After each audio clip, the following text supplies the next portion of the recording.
82 роки тому наш народ вивозили у товарних вагонах, як худобу.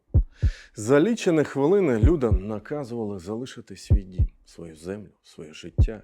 І перше, що брали із собою наші дідусі та бабусі, був священний Коран. Бо вони знали, коли забирають усе, лише віра не дає людини зламатися.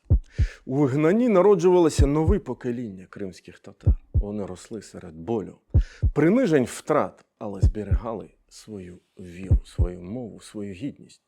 Крок за кроком, з молитвою і терпінням, наш народ повернувся на батьківщину. Та випробування не закінчилося окупацією Криму, війна та страждання. Але незмінним залишилося головне – наша віра та наша боротьба. Ми пам'ятаємо, ми віримо, ми боремося. І як вистояли наші предки, вистоїмо і ми. Наша боротьба триває.